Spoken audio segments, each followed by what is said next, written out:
안녕하십니까.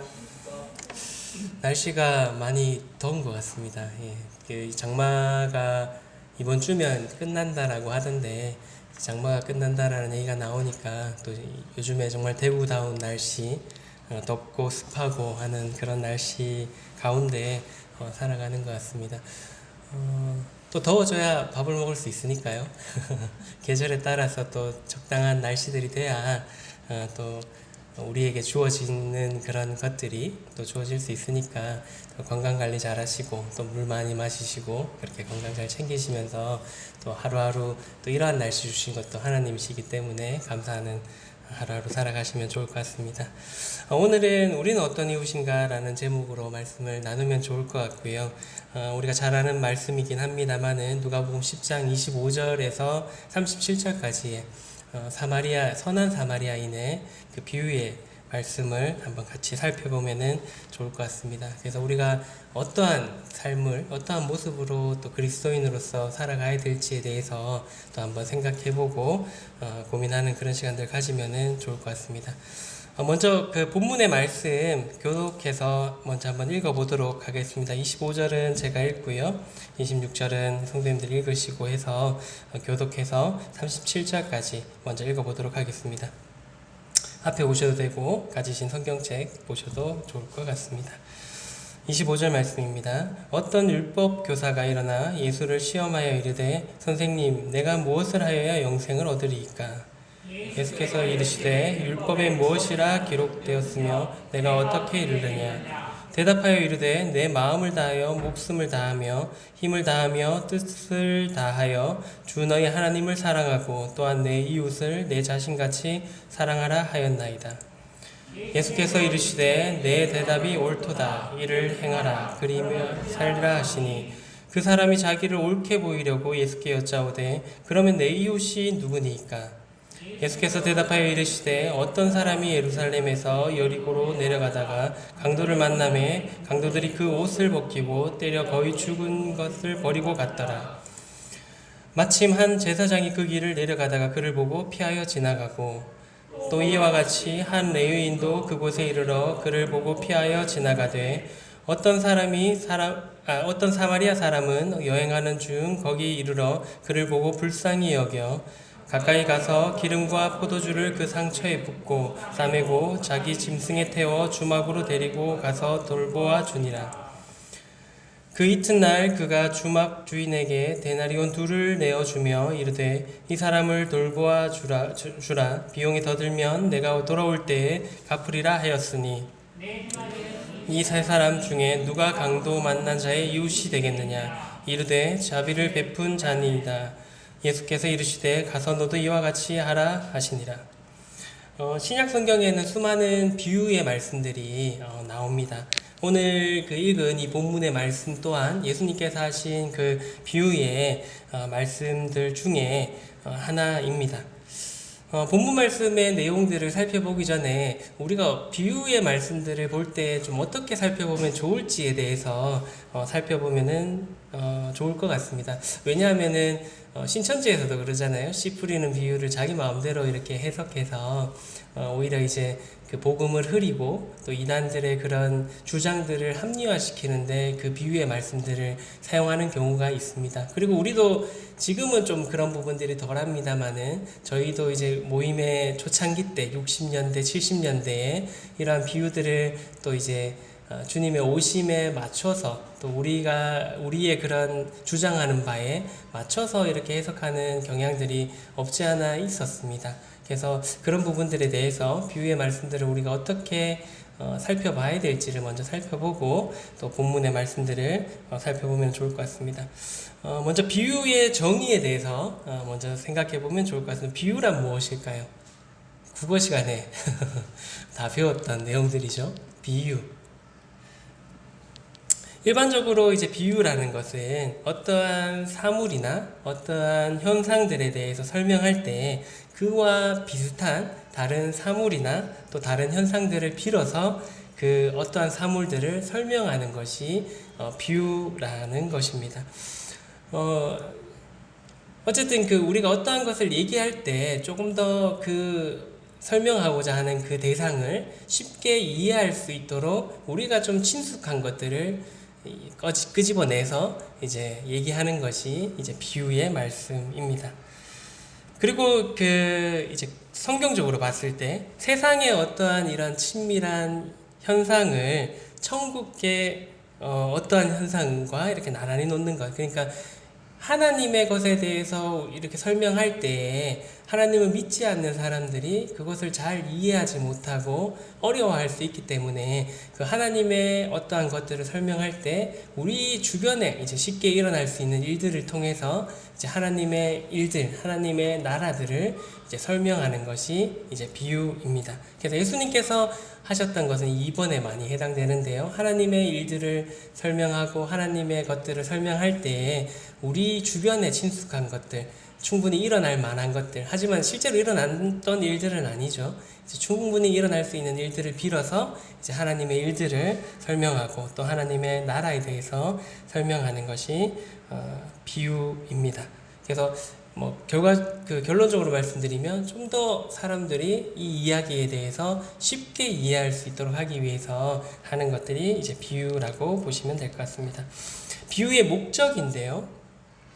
말씀드렸던 것처럼 이제 어떤 그 영적인 진리를 이제 전달할 목적으로 이렇게 주어지게 되는 것이고요. 보통 어떠한 도덕적 내지는 영적 진리를 전달할 목적으로 이 비유를 주어지게 됩니다. 성경에서는요.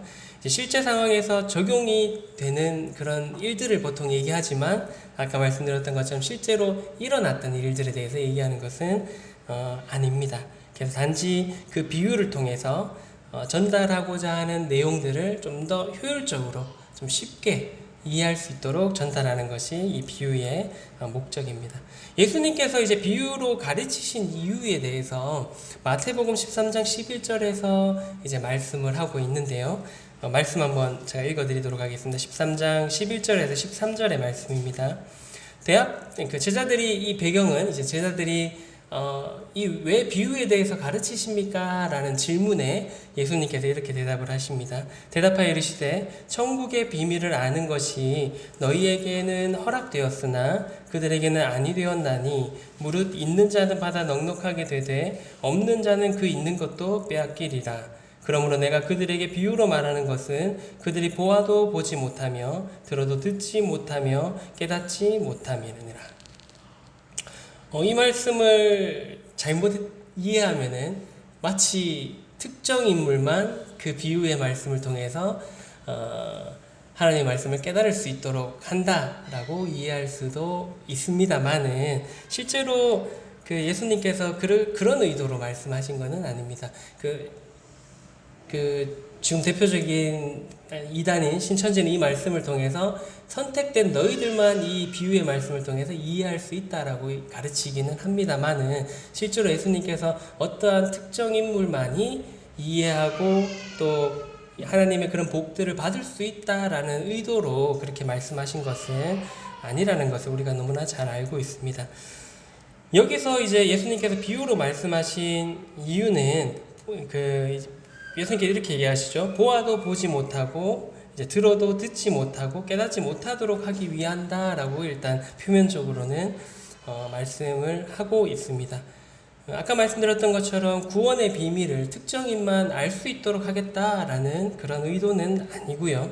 이제 비유를 통해서 모두가 이제 쉽게 깨달을 수 있도록 그렇게 사용하신 것지만은 그 각 사람의 태도에 따라서 그 비유를 깨달을 수도 있고 깨닫지 못할 수 있음을 이제 말씀을 하시는 것입니다.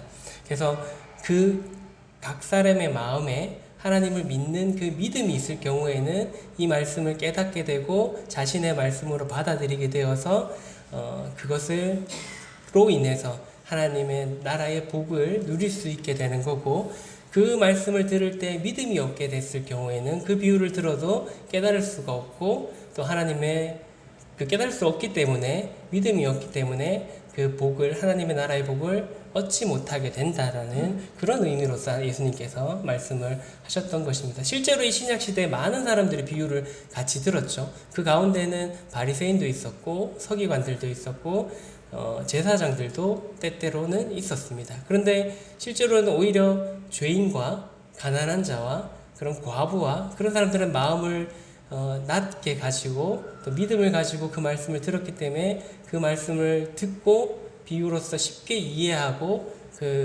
믿게 되고 이제 구원받게 되는 그런 일들이 있었습니다만은 실제로 봤을 때 바리새인들과 서기관들은 자신의 지식과 자신의 생각들이 더 앞섰기 때문에 아무리 비유의 말씀으로 하더라도 믿음이 없었기 때문에 그 말씀을 깨닫지 못하고 오히려 예수님을 배척하게 되는 그런 일들을 하게 되었던 것입니다. 그래서 결국에는 이 말씀은 예수님께서 하셨던 말씀의 의도는 믿는 사람만이 이 말씀을 듣고 비유의 말씀을 듣고 쉽게 깨달을 수 있게 했다라고 이제 말씀하셨던 말씀이라고 생각하시면 될 것 같습니다.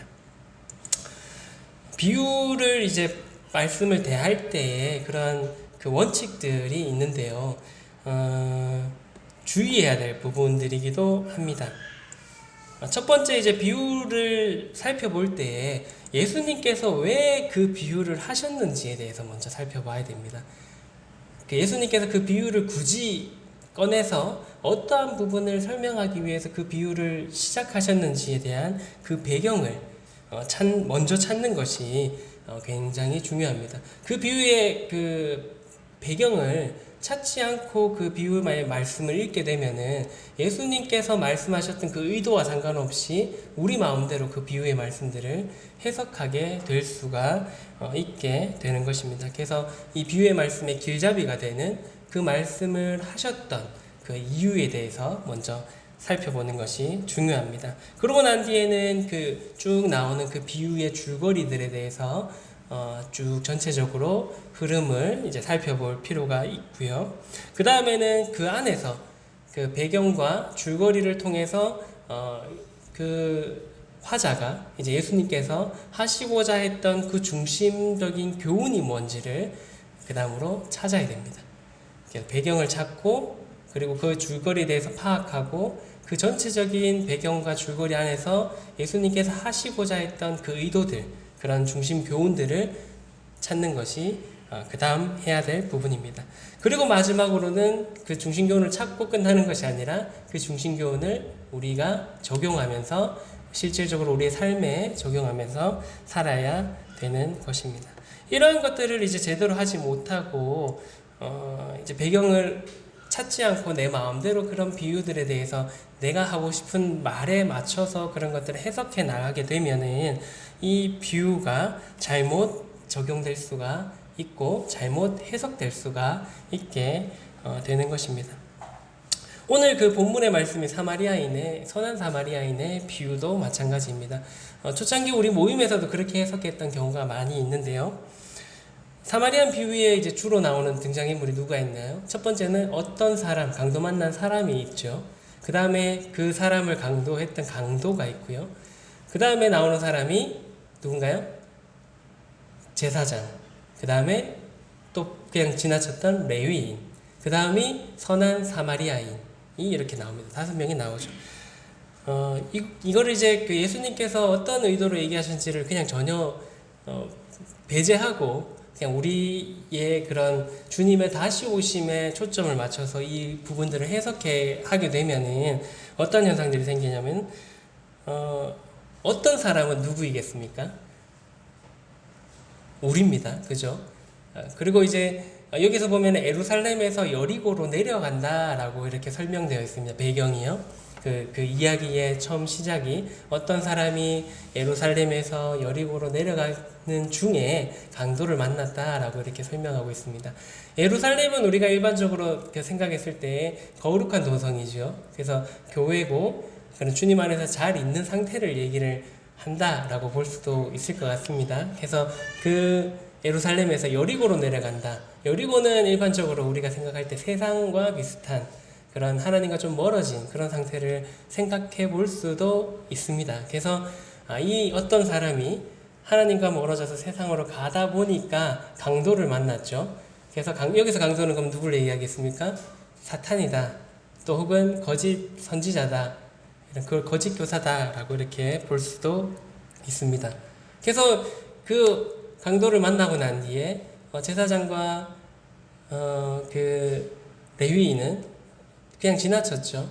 그런 일반적인 종교인들은 그냥 지나쳤다라고 이렇게 해석을 하기도 합니다. 그래서 이제 선한 사마리아인은 그럼 누구겠습니까? 이렇게 해석을 해가다 보면 주님입니다. 그죠? 주님께서 오셔서 우리를 보듬어 주시고 다시금 회복시켜 주시고 여기서 이제 두 데나리온이 나오는데요. 그러고 난 뒤에 떠나지 않습니까? 떠나고 난 뒤에 두 데나리온을 주면서 충분히 치료하고 난 뒤에 혹시라도 비용이 부족하면 내가 다시 와서 그 비용을 주겠다라고 이렇게 얘기를 합니다. 그 두 데나리온은 옛날 60년대, 70년대 우리 모임에서도 2000년이라고 이렇게 해석하는 경우도 있었습니다.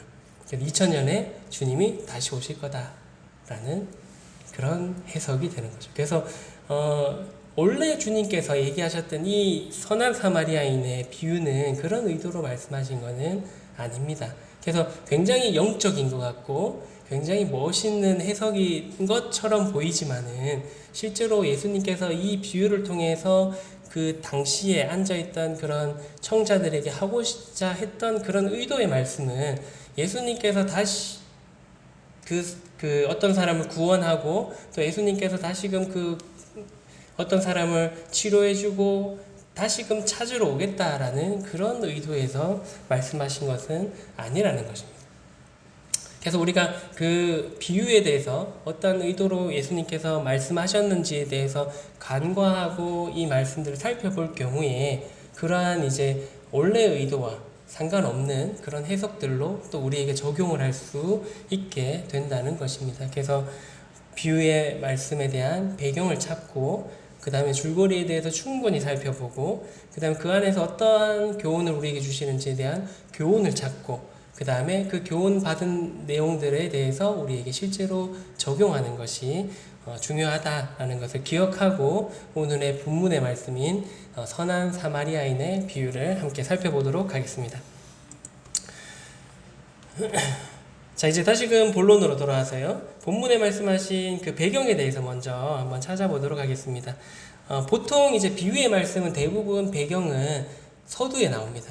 우리가 이제 국어 시간에도 시험 칠 때도 그렇잖아요. 줄거리의 주제를 찾을 때는 항상 주제는 앞이나 아니면 어디 있죠? 마지막, 제일 마지막에 있습니다.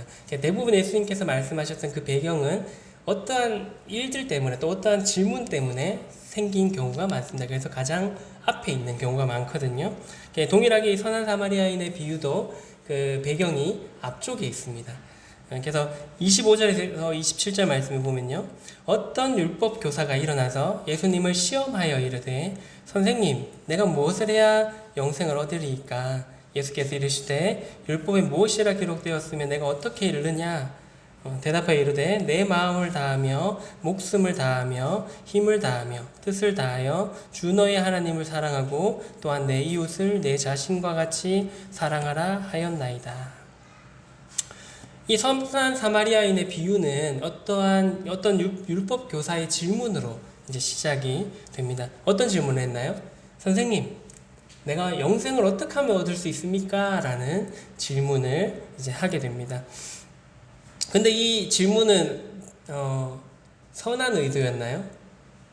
그렇지 않습니다. 자기가 정말 영생을 받고 싶어서 했던 그런 질문이 아니라 나오는 것처럼 예수님을 시험하기 위해서 질문을 했던 것입니다. 그래서 예수님께서는 그런 의도를 당연히 아셨겠죠. 시험하기 위해서 했던 그 의도를 아시고 네가 어떻게 생각하느냐, 그리고 성경에는 뭐라고 말씀하고 있는데 넌 어떻게 읽었냐? 라고 다시 되질문을 하죠. 그때 이 율법교사가 이렇게 대답하죠. 내 마음을 다하여 목숨을 다하며 힘을 다하며 뜻을 다하여 주 너의 하나님을 사랑하고 또한 내 이웃을 내 자신과 같이 사랑하라 하였다라고 이제 기록되어 있다라고 이제 대답을 하게 됩니다. 율법교사이기 때문에 구약의 말씀을 잘 알았고요. 그런 신명기의 말씀들을 인용해서 이제 그런 멋진 100점짜리 대답을 하게 됩니다. 그 율법교사의 대답에 예수님께서 이렇게 대답하시죠. 말씀하셨습니다. 예수께서 이르시되 내 대답이 옳도다. 이를 행하라. 그러면 살리라 하시니. 예수님께서 네 대답이 옳다.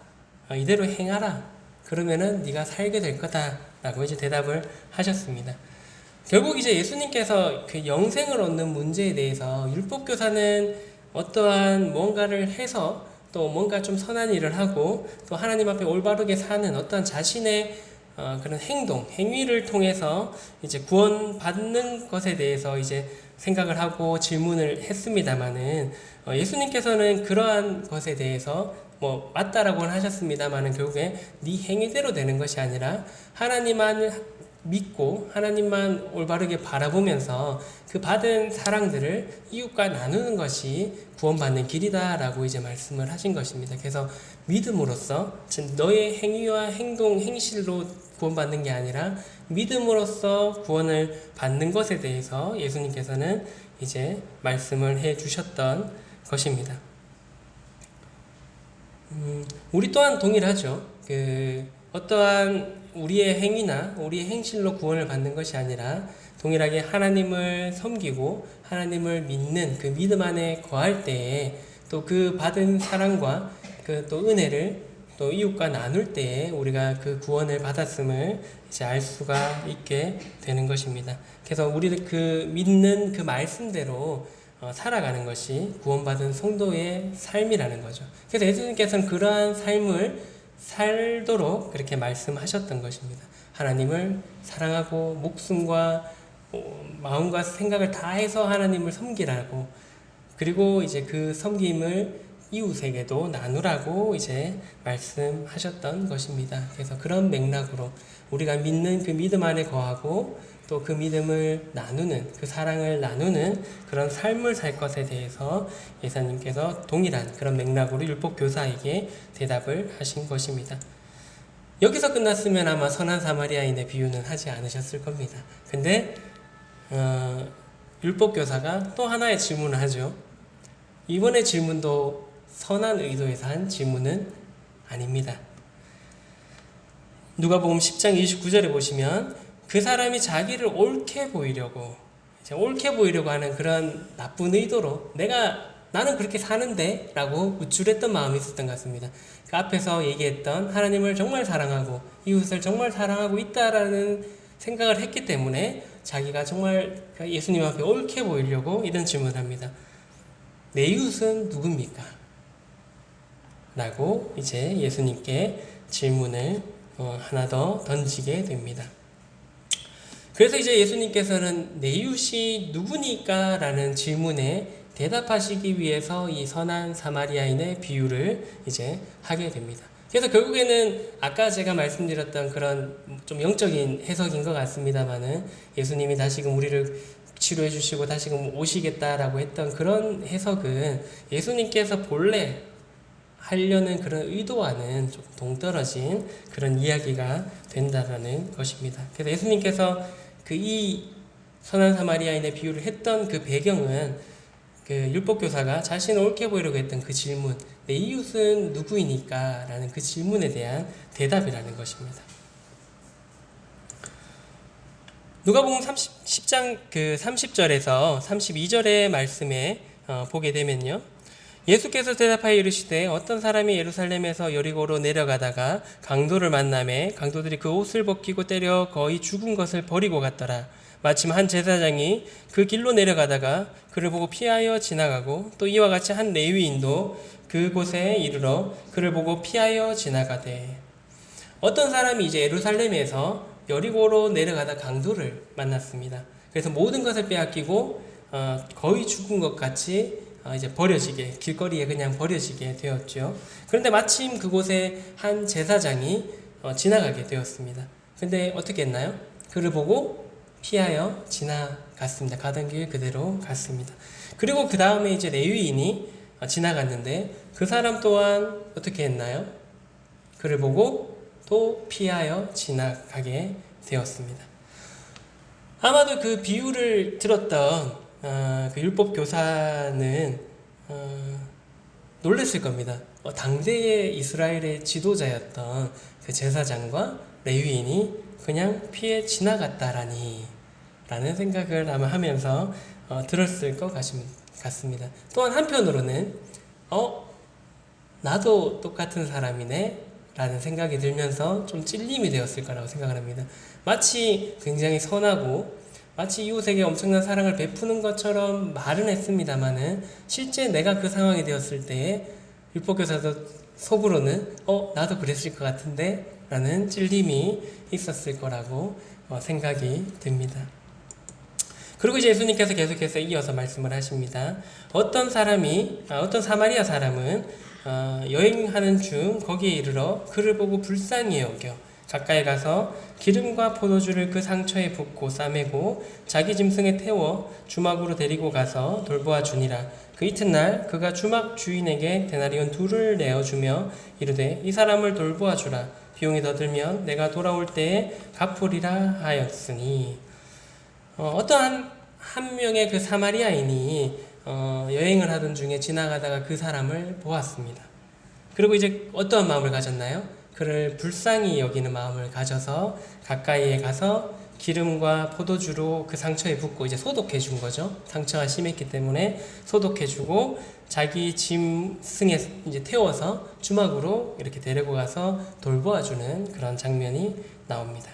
그리고 이제 이튿날에 자기의 일정이 있고 여행을 하던 중이었기 때문에 주인에게 2데나리온을 이제 주고 혹시라도 모자라면 내가 다시 돌아와가지고 그 품삯을 이제 그 비용을 지불하겠다라고 얘기를 하고 이제 돌아가게 되는 그런 장면이 나옵니다. 이 비유를 들었을 때 율법교사는 또 한 번 충격을 받았을 겁니다. 우리가 지난 그 신구약 중간기에서도 말씀드렸습니다마는 사마리아인은 유대인에게 굉장히 특별한 사람들입니다. 어떠한 특별한 사람인가요? 개만도 못하게 취급하는 사람들. 그런 혼혈 종족의 유대인에게 전혀 인정받지 못하는, 유대인들이 갈릴리에서 예루살렘으로 그렇게 갈 때에 직선으로 가면은 참 빠른 길로 갈 수 있는데 굳이 사마리아인이 사는 그 동네를 피해서 요단강을 건너서 다시 요단강을 건너서 가는 그런 여정을 선택할 정도의 그런 버림받은 사람들, 천대받았던 사람들, 인정받지 못했던 사람이 바로 사마리아인입니다. 그런데 이 사마리아인이 자기들이 정말 무시하고 천대했던 그런 사마리아인이 이러한 선한 행동을 했던 것에 대해서 율법교사는 또한 충격을 받았을 거라고 생각을 해보게 됩니다. 그래서 이제 단지 그런 외식하고 남들에게 높임받기를 좋아하고 인정받기를 좋아했던 그 율법 교사가 당대에 인정받았던 그런 제사장과 레위인마저 버린 그 사람을 사마리아인이 치료해줬다라는 그런 예수님의 비유에 굉장히 많은 생각들이 들었을 거고 자신을 돌아보게 되는 그런 비유가 되었을 거다라고 생각을 해보게 됩니다. 그래서 외식과 교만이 가득했던 그 율법 교사에게 비유로서 예수님께서 깨달음을 주시려고 했던 그런 비유였던 것입니다. 36절에서 37절에 보게 되면요, 내 생각에는 이 세 사람 중에 누가 강도 만난 자의 이웃이 되겠느냐. 그래서 율법교사가 대답을 하죠. 이르되 자비를 베푼 자니이다. 예수께서 이르시되 가서 너도 이와 같이 하라 하시니라. 이제 비유를 마치신 예수님께서 율법교사에게 질문을 하죠. 누가 강도 만난 자의 이웃이냐, 이 세 사람 중에? 라고 질문을 하니까 율법교사가 뭐라고 대답합니까? 자비를 베푼 자니이다. 사마리아인입니다. 라고 대답하지 않습니다. 그 마음에 사마리아인을 인정하고 싶지 않았던 마음이 은연중에 조금은 있었던 것 같습니다. 그래서 자비를 베푼 자가 이 사람의 이웃입니다. 라고 이제 대답을 하게 됩니다. 그래서 예수님께서는 어떻게 말씀하시나요? 너도 이와 같이 해라. 라고 이제 말씀을 하시면서 이 비유가 끝이 납니다. 우리는 어떤 이웃입니까? 제사장인가요? 레위인인가요? 사마리아인인가요? 우리도 어떻게 보면 은연중에 이런 하나님을 믿는 그런 좀 어떻게 보면 뭐라고 해야 될까요? 좀 교만한 마음들이 생길 수 있습니다. 우리는 그런 구원받은 자로서 이제 천국에 갈 특권을, 하나님의 자녀가 된 자로서 그런 조금 남들과 다르다라는 그런 생각을 가질 수도 있다라고 생각을 해보게 됩니다. 우리가 이제 저도 이제 중고등학교 때 그런 생각들을 많이 했는데요. 교파의 모임들, 소위 말하는 장로교나 침례교나 우리는 그 사람들과 다르다라는 생각을 저도 했었습니다. 왜냐하면 그렇게 배워왔고 우리는 구원이 있지만 그 사람들은 구원이 없다라고 저도 생각하고 커왔습니다. 근데 실제 그런가요? 그렇지 않습니다.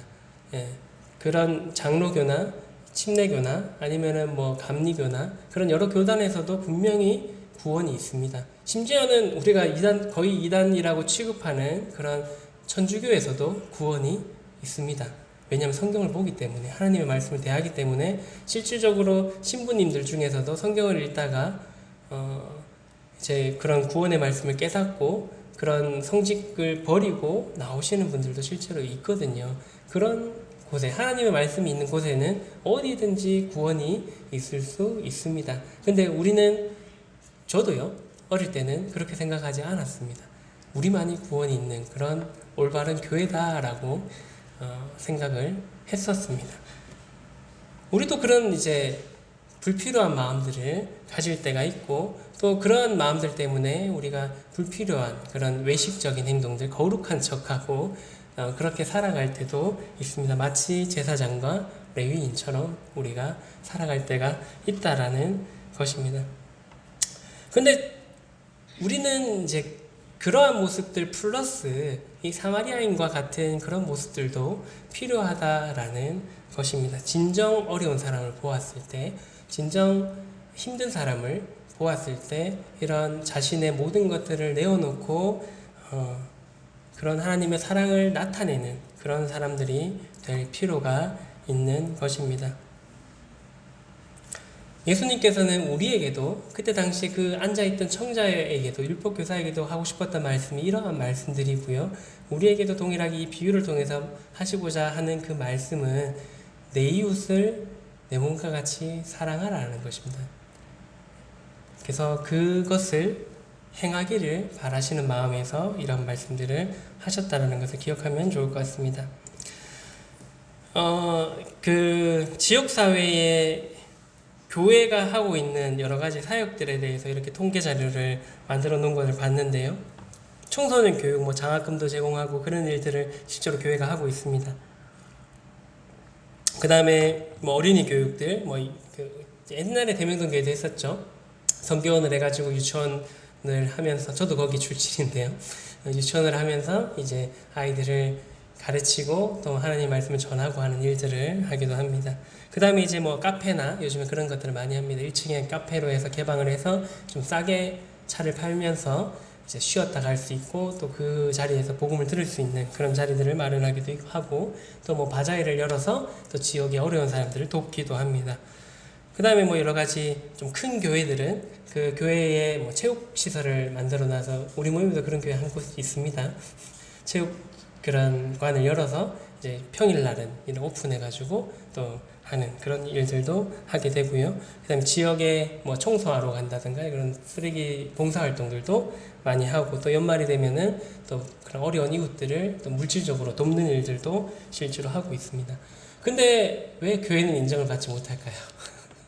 세상에서 왜 개독교 소리를 듣고 그렇게 욕을 받는 그런 집단이 되었을까요?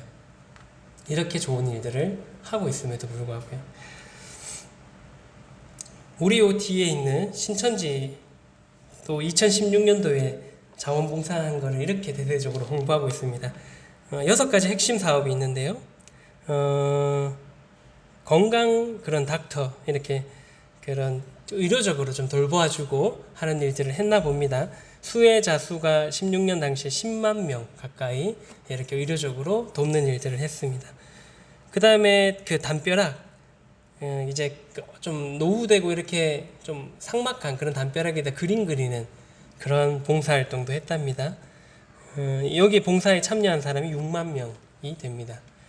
그 다음에 나라 사랑 나눔 이제 봉사 일수로 따지면 이제 6,500일 정도 봉사를 했고요.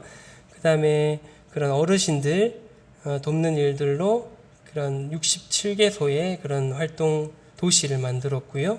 그 다음에 핑크 보자기 해가지고 이렇게 도시락들 좀 밥을 잘 못 드시는 분들 도시락 갖다 주고 하는 그런 행사를 이제 67회 했고, 그다음에 뭐 이렇게 자연을 돌보는 그런 일들도 했다라고 자기들은 대대적으로 홍보하고 있습니다. 실제로 그 교회 그 검색창에 대명동 교회로 한번 쳐보시면 신천지 봉사한 거 엄청 많이 나옵니다.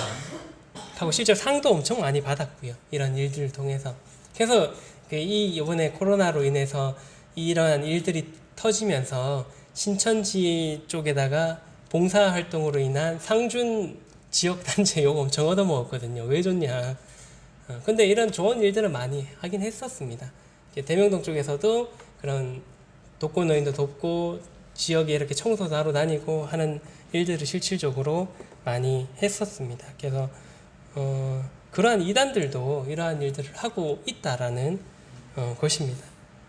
실질적으로 우리가 그 교회가 인정받지 못하는 것들은 우리가 아무리 좋은 일을 많이 하더라도 사람들은 10가지 중에서 9가지 잘하고 1개 못하면 1개만 봅니다. 그죠? 그래서 물론 이 자료는 신천지에서 만든 자료입니다. 그게 뭐죠?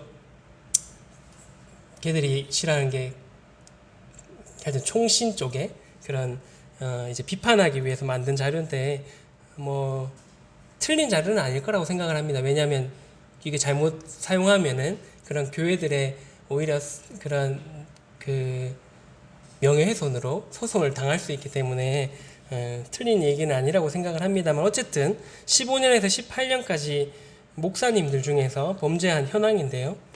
사기죄로 18%, 97명이 있었답니다. 그 다음에 주거 침입도, 왜 주거 침입을 하시지? 하여튼 68명. 예. 그 다음 성범죄가 32명, 6% 차지하고요. 상해, 명예훼손, 폭행, 횡령, 교통사고, 문서위조. 그 다음에 기타에는 21% 중에는 살인도 했던 그런 일들이 있었다라고 합니다. 신천지에서 만든 자료라서 뭐 신빙성이 있는지는 모르겠습니다만은, 근데 실제로 우리가 매스컴을 통해서 여러 그런 언론을 통해서 듣기로도 성범죄, 그 다음에 그런 횡령, 그런 것들은 실질적으로 뉴스에서도 우리가 기사로 많이 접하고 있습니다.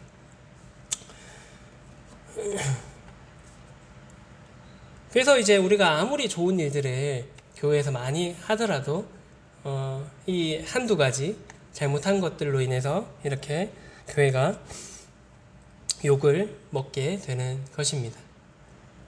최근에 어제도 뉴스 보니까 참 씁쓸하던데 이제 모 목사님께서 이제 8.15 그런 집회를 광화문에서 하시면서 코로나 테러 당했다라고 이렇게 얘기하시면 자신들은 피해자인 것처럼 그렇게 얘기하시는 모습들을 이제 보았습니다.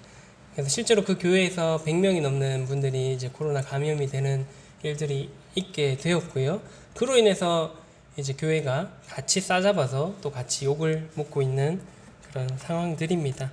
그래서 우리는 그 하나님을 믿지 않는 사람들에게 그런 좋은 이웃이 못 되고 있다라는 것입니다. 그래서 이러한 것들이 있더라고요. 누가 통계를 냈던데 교인은 점점 사라지고 교회와 목사는 늘어난다. 실제로 지금 한국 교회의 현상입니다. 교회의 그런 성도들의 수는 점점 줄어들고 있고요. 그리고 교회는 새로 설립되는 교회는 많고 목사들도 계속 늘어나고 있습니다. 왜인가요?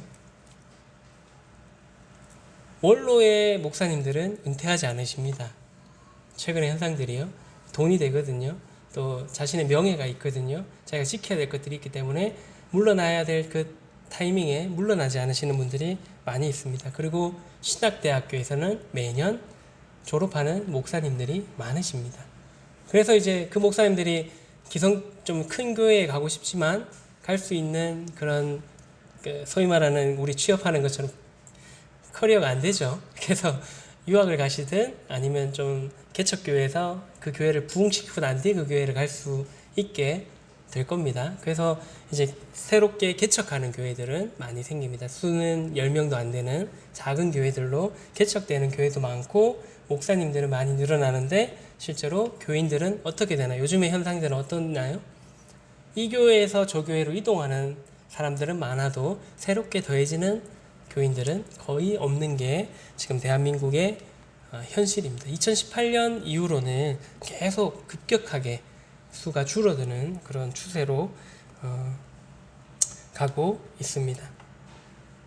우리는 고민해 볼 필요가 있는 것입니다. 우리는 정말 그 사람들에게 어떠한 이웃으로 살아가고 있는가? 우리는 정말 그 사람들에게 좋은 간증을 나타내고 있는지 한번 생각해 볼 필요가 있다는 것입니다. 정말 우리도 레위인처럼 제사장처럼 그냥 그런 거룩한 모습만 보여주고 있는 건 아닌지, 정말 선한 사마리아인처럼 그런 행동을 우리가 하고 있는지에 대해서 한번 생각해 볼 필요가 있는 것입니다. 그래서 우리가 그러한 모습들을, 선한 사마리아인의 모습들을 나타내지 못했을 때에 그냥 하나님 믿지 않는 사람들이 봤을 때는 제사장이고 그냥 레위인, 그런 가식적인, 외식하는 그런 사람들처럼 보일 수밖에 없는 것입니다.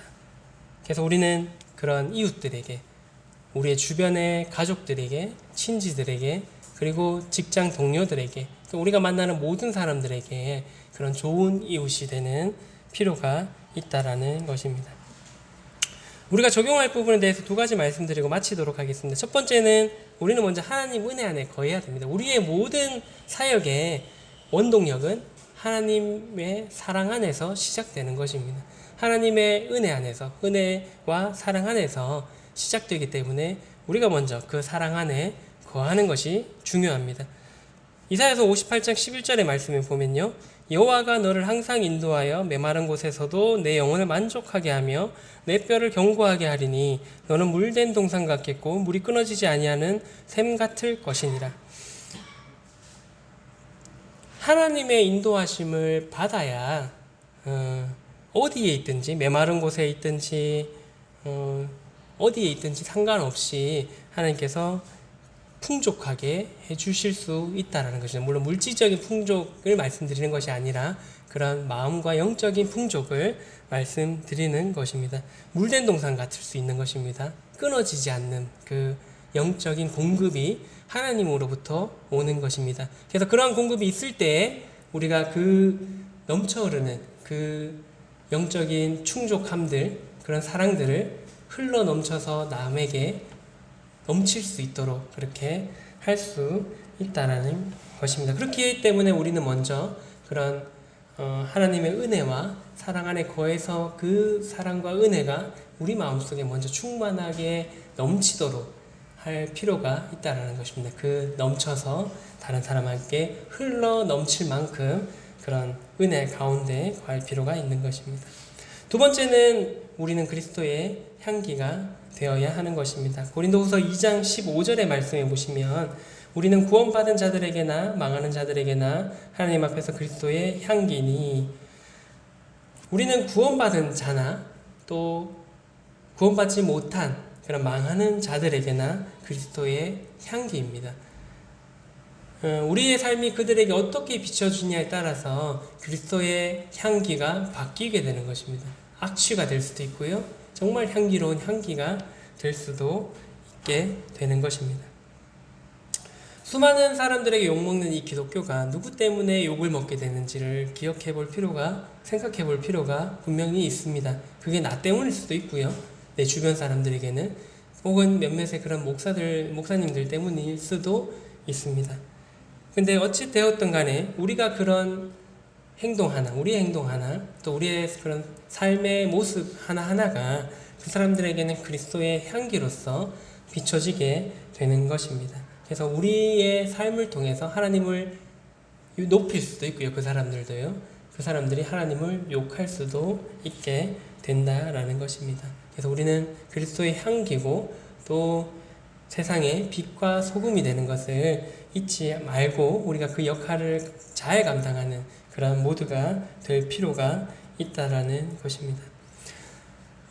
이제 우리가 소위 말하는 세칭, 브레들린이라고 얘기를 하고 있습니다. 브레들린의 그런 형제 자매님들의 그런 초기에 시작할 때 1800년대의 그런 모습들은 경건한 삶을 그렇게 추구를 했습니다. 그분들이 말하는 그런 경건한 삶은 첫 번째는 이제 성경 연구에 대한 그런 열정이 있었습니다. 그래서 하나님 안에서 말씀을 연구하고 또 그 말씀을 연구한 대로 살아가려는 그런 마음들이 있었습니다.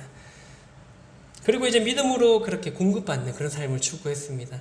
남한테 내가 막 나 혼자 잘 살고 내가 부를 축적하는 그런 삶을 사는 게 아니라 하나님께서 때때로 채워주시는 그런 공급을 바라고 내가 갖고 있는 것들은 나누고 그런 삶들을 추구하면서 그렇게 살아갔습니다. 그러면서 이제 또 하나 추구했던 것이 바로 이타적인 삶.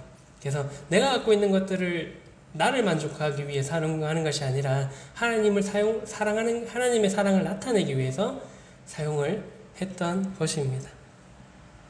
그래서 가난한 사람을 돕고 또 가난한 사람을 불러서 재워주고 먹여주고 하는 일들에 자신의 재물들을 기꺼이 사용하고 또 어려운 성도들을 돌아보는 데 사용하고 했던 것이 바로 우리 초기에 그런 믿음의 선배님들의 그런 모습이었다라는 것입니다. 그래서 이제 주변 사람들이 그 사람들을 교회와 상관없이 굉장히 존경을 했다라는 그런 기록들이 많이 있습니다. 그래서 많은 사람들이 그 믿음의 선배님들을 보고 하나님의 사랑을 느끼고 교회에 더해지는 경우도 많이 있었다라는 것입니다. 우리도 그러한 삶을 추구할 필요가 있는 것입니다.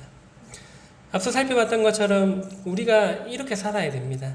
누가복음 10장 27절에 나오는 것처럼 내 마음을 다하며 목숨을 다하며 힘을 다하며 뜻을 다하여 주 너희 하나님을 사랑하고 또한 내 이웃을 내 자신과 같이 사랑하라 하였나이다.